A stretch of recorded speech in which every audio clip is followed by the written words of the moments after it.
Hey guys, this is Scott Bowling, and you are listening to the Good Company podcast. We're going to get with my good friend here, Jackson Foster. He's got a band called Student Driver, and he is on the phone actually right now. What's up, Jackson? Hey man, how you doing? Good, man. So you have your band is Student Driver, right? Yes, sir. Yeah, it's kind of cool how we met. Us. We're I'm sorry. Keep going. Your band, Student Driver. How'd you guys form? well, we formed. I met all these guys in high school, pretty much, or in various places from other bands. Technically, we've been around since like the end of 2017, but like with this lineup and actually taking it seriously, it's I'd say the end of 2018 or early last year is when we really started like taking it seriously and playing shows in Atlanta and stuff. Now, how did you find your all the guys? And so you just do the singing, but how did you find the rest of the guys, the drummer and the bass player and the guitar player? Well, yeah, there's I met them from all over the place. Our guitar player and our bass player, I kind of stole them from another band. They were playing for another band for a while, and the bass player came and joined us, and then later the guitar player came. And then our other guitar player, I met him in school a long time ago. I'm a senior in high school. He's graduated a few years ago. I think I was like a sophomore and he was a senior. And then our drummer, Alan, I actually met him through a mutual friend, and he wasn't even going to join the band. He thought someone else was in the band. Like, so the only reason he came was because he thought that person was in it. And then he got there and he found out, like, wait, where is this person? But so it worked out in our favor because he came and he really had a blast, and he's been with us ever since. Where do you guys practice at? Well, we practice. We've got a space in Alpharetta. It's right. I don't know if you know Avalon, but it's like right across the street from there. I say we have a space. That sounds fancy. It's really just my dad's house. Yeah, that's and, what I grew up playing in bands as well. That's why I really like, what you guys are doing. And so my house was always the practice place, and my parents were cool, but they were always like, can you tell the rest of the guys to pick up their cigarette butts? They used to get these little rules at the end of the night, So, but you're my dad definitely has a lot of rules and stuff. Like, yeah, he's always freaking out about people hitting the walls with their equipment, because we practice up on the third floor, and so everyone's like, they'll hit their amps against the wall, and it's like a brand new house, so he's like, stop hitting the wall, and he'll freak out. But it's okay, yeah, it's good other than that. Do you guys have like neighbors that complain or anything? Yeah, that's it's funny you say that, because we actually haven't had any issues with the neighbors, but all the houses are really close together in that neighborhood, and we are loud, and so we're kind of waiting on the day when we get shut down. And my dad is ready for that to happen. He's being nice, but I can tell he's like done with the loud noise. I sort of like outside of his house, there's like 10 feet, and then there's like the next house. So it's going to happen soon. It's going to get shut down. I can feel it. So, your style is kind of like, you kind of have I don't, how do you describe Student Driver? Like the style, it's kind of a new metal kind of. Am I saying that right? New metal. You're gonna have the yeah. It's like new metal, alternative metal. We kind of coin it as rap rock. I know that's already like a genre, but our little slogan is relax. It's the rap rock lifestyle. So yeah, it's kind of like Rage Against the Machine, Limp Bizkit. It's cool that you interviewed Seth this week from Crazy Town, because like Crazy Town is one of the bands I'm really into, and Head PE, like stuff like that. Dude, is definitely what our sound is modeled after. I know, like I'm older than you, but like these bands that you're saying influence you. How did you get influenced by them? I mean, did you have someone older than you kind of like helping you out? I mean, not helping you out, but I mean, did you look up to somebody like that got you into all these bands? I mean, how do you discover these guys? It's kind of funny the way it worked out. Like, my dad does not listen to music like this. Neither does my mom. My mom always liked heavier music than my dad, I feel like, but they both are like nowhere near. Like, they they hadn't heard of these artists before I introduced them to it. I'd say I started as a little kid, and I when I first got into music, I kind of got into like pop music or like alternative rock, I guess what you call it, like the Black Keys or like stuff like that. And then what I used to do, because it was before the days of like Spotify and Apple Music, and I didn't know any music artists, so I would go on, I think it was like MP3 Rocket or something. It was some illegal downloading site, and I would just type in song names that I thought sounded cool and hope something existed. And I would just sit at the computer for hours, just like searching through random songs. And that's kind of how I found Rage Against the Machine somehow. And then I listened to them I was real into them for like 4 years. And then I got into Snot for a while. I know you interviewed some of the guys from Snot. Yeah. Snot was like my shit. I'm sorry, can I curse on here? Yeah, man. Okay, yeah, Snot was the shit. I love Snot. Snot is awesome. And then during that time, I was also, I think before then, I was just real into Limp Bizkit always, and yeah, it was kind of those three bands and Head PE were like my main influences. Dude, that's so awesome, man. I love Rage. I love Head. I love all those bands you've said. Man, that's so cool. That's awesome, dude. So, speaking of they're really awesome bands. I wish the kids, or I'm sorry, go ahead. No, I'm sorry. I was gonna say that you were on stage with the singer of Head PE, man. How did that happen? Yeah, it was pretty cool.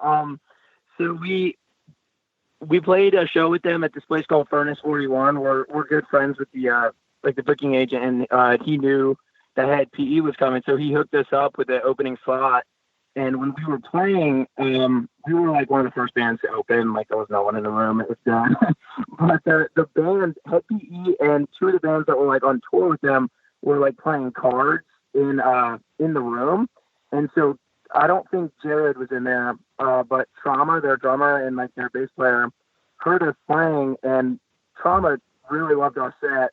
And so I guess word spread, and then they invited me up to do Raise Hell with them. So it was definitely an awesome experience. It was a dream of mine, and that I didn't think would come true. So it was pretty cool. Dude, I love it that you had somebody with a cell phone like uploaded a great video of it, of you guys jamming. And just to see that. I was real thankful for that. I was there with my friends, and I told them, like, you guys have to film this. Like, I was freaking out about it. I was like, if you guys don't get this on film, I'm gonna be so upset. But no, they did a great job, and I was really thankful to Head PE for having me up there on stage and having my band open for them. Dude, you did such a good job, and if you I'm sure you've watched it a million times, but if you watch Jared, man, like he was feeling it. Like when you were doing his parts, whatever, he just seemed proud of you. You know what I mean? Like the whole. Yeah, it was a lot of fun. Yeah, that was awesome, man.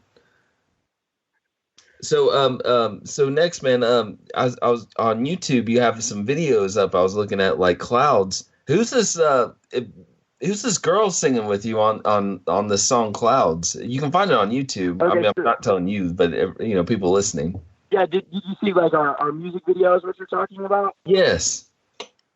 Yeah. So Clouds, that song came out in 2018. That was like our first song we ever did. That was our first experience in the studio. And we lucked out because we all sucked in the studio at that time. We didn't know what we were doing. But we had a really good producer. His name's Jeff. We still work with him. And he got us a really good sound. And granted, our music now is completely different from that. But it was a really cool, like, when we play that song at our shows, like, that's the song all of my friends know. And they come and sing along that song. And when we were writing it, I had the verses down, and I had the hook for the chorus, but I was like, I got to get a girl with a really good voice to come sing this, and it's really going to make this song pop. And it was one of those situations where it just came together so easily. This girl, Haven, Haven Burke, who we had on the song, I had never met her before, and I went and, we were in the studio, and then I went and started looking on Instagram at, like, singers and stuff. And I met her, and within a week of meeting her, or even less, we had her in the studio and recording a part, and she sounded amazing. And it usually takes so much longer to find the right people and everything, but it happens so fast, and she did such a great job. Wow, you lucked out. I was thinking she was like someone you went to school with or something, but that's cool. You searched her out. Yeah, no, she's her age. She's I'm like I said, I'm a senior in high school. I think she is too. She goes to a different school, but no, yeah, I did not meet her through school. I met her through like a mutual friend on Instagram. It was pretty good. Another song that I love that you guys have is a song called "Take for Me." Am I saying that right? Is that the title? "Take for Me"? Yeah, you got it. Dude, that's yeah, a tight actually, song, man. Thank you. I'm glad you like it. That's actually our newest release. So yeah, we did Clouds, and then we put out a single called In My Head, and then there was like an album that went along with Clouds. And then Take For Me is our newest release, which came out like a week or two ago, and it's definitely my favorite song that I've ever done. I feel like the recording quality stepped up. I feel like the musicianship, I feel like everything took a step up from our previous work. And not that our previous work was bad, and I'm like so proud of it, but I feel like this was definitely a new level for us. And yeah, I've been promoting that song like crazy, but I'm glad you like it. Yeah, dude, I like because you can do like a lot of people just do the rap thing, but you can rap and it's got a catchy chorus and everything. When did you first find out you could like do the rap and sing and everything? I mean, when did you figure that out? Yeah, it's funny you say that because I actually, when I was a little kid and I was first getting into music, because I used to play drums, and that was like what I did. And I always, in the back of my head, I wanted to be a front man, and I wanted to start rapping and do this thing. I don't know if I wanted necessarily to rap or sing. Like, I didn't know what I wanted to do. I just knew I wanted to be the front guy because I like attention sometimes. But I just started messing around with it, and I used to think to myself like, wow, I could never do that. But then I just started messing around with it, and I met the right people. And for a while, when the band first started, they wanted me to be the drummer. That was before we had our drummer. And I was telling them like, no, I can rap. And they're like, no, man, you got to play drums. And finally, I got another drummer in, so they didn't have a choice, and I was stuck as the front man. Yeah, that's cool. I like the confidence too. Like you said, you feel pretty confident being the front man. That's something. Yeah, no, it definitely took a minute. I was really nervous about it at first when I was like a little kid. When I first started doing it. But yeah, now I get on stage, and it's one of the best feelings in the world. Even if I'm only playing to, like, granted, I'm not famous yet. Hopefully, I will be someday. But you guys have following though. I mean, I'm sorry to interrupt you. Even in the videos, you can tell you have some fans. You know what I mean? Like it's really impressive. Yeah, thank you. I appreciate it. I do. I mean, there's definitely room to grow, and I'm hoping we do get bigger. But yeah, we do have some fans that show up to every show, and I really am so thankful for that. And especially nowadays with like, we don't have like a record label or anything, and social media kind of, I feel like, puts all bands on a level playing field. And the fact that we've been able to reach people that really enjoy our music, I'm so thankful for it. It's been awesome. Okay, so I have two more things for you. The first one is, can you talk about the how I first met you? You were doing a protest thing was it the Masquerade? It was the Tabernacle. Tabernacle, yes. I'm sorry. Can you talk about that? No, Whose idea was that? No, I wasn't laughing at how you got it wrong. I was just laughing. It was the craziest idea I've ever had. We pretty much were thinking, me and the band were thinking, like, we've got to do something big if we're going to get the attention of big artists. And we thought, let's just like camp outside the Tabernacle and not leave until Limp Bizkit or Seven Dust comes and plays a show with us. Granted, it didn't work, but it was still a blast, and I got to meet Seven Dust. I that's where I ran into you. At the end of the week, I drove out to their show in Athens, and I met LeJean. He was super cool. But yeah, we were just really. I feel bad now because I feel like we kind of pissed off Seven Dust because we were tagging them in like every post because we were like, oh, they're just not seeing it or something. But then it occurred to us like, no, they're seeing this. They just like, we're just annoying them. No, it was cool though. But didn't you say like Lejean or something? Like, didn't when you met him, right? Didn't he say like he kind of gave you like, oh, it's you or something? Like, didn't he kind of know who you Yeah, were? yeah. When I met him, he recognized. He looked at me a little funny, like he knew me, but he didn't know where he knew me from. And I was like, I asked him, I was like, do I look familiar? And he was like, yeah. And I told him I'm the guy who's been camping outside the tabernacle. And he's like, oh my god. So yeah, they were, and I was kidding. Hopefully we didn't annoy them, but they were definitely excited to meet me, and I was excited to meet them. It was a really cool experience. I think that's the coolest thing ever, dude. That's so cool. Thanks, I really appreciate it. And so, also, so this episode is the Crazy Town episode. Were you ever a fan of Crazy Town? You can be honest, man. If you're Dude, not, I love Crazy Town, and not just Butterfly, man. I love tons of Crazy Town. Like, I love their first album and their album that came out in 2015, especially. I say Revolving Door. Oh, I love that song. And Only When I'm Drunk. Those are like my three That's favorite my songs favorite off the one, first man. album. I love that song. Yeah, dude. those are great. Those are awesome. And then I think it's like Megatron. I might call my daddy a punk. I'm sorry, man. I didn't interrupt you. Wait, no, which song? Oh, keep going, man. I'm which sorry. song were you saying? I was saying. Yeah. Those songs off the first album, and then there was like I think Megatron and Backpack off of their third album was awesome. And I hear they've got a new album coming out in 2020, which I am really excited for. And Seth, like, speaking of Crazy Town, Seth like follows the band on Instagram and stuff, which I don't know why, but thank you so much, Seth, for following us if you're listening. And yeah, so to answer your question, the short answer is yes, I'm a big fan of Crazy Town. So what do you think about with Seth not having Epic with them anymore? You know, that was kind of those two kind of were the duo, and now it's it's Crazy Town X.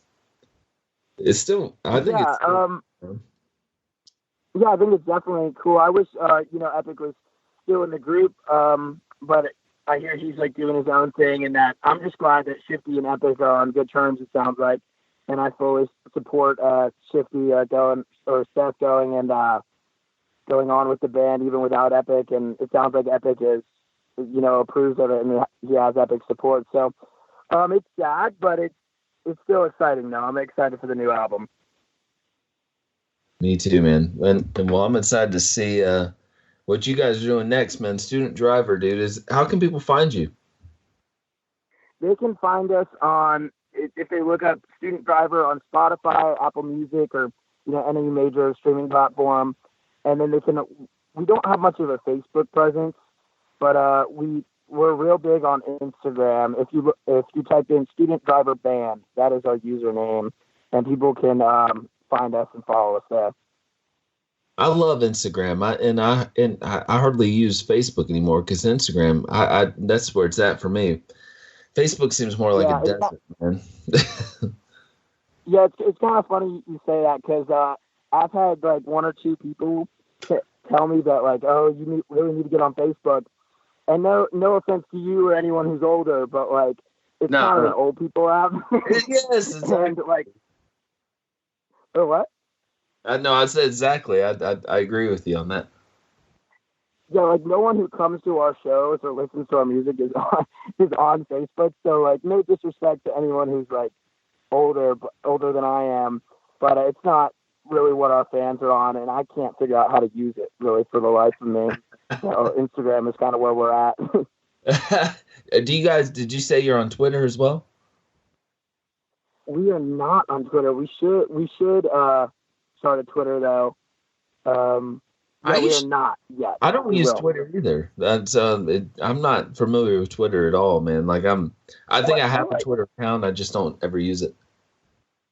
Yeah, I feel like Twitter used to be big, and now it's kind of really just where Donald Trump goes.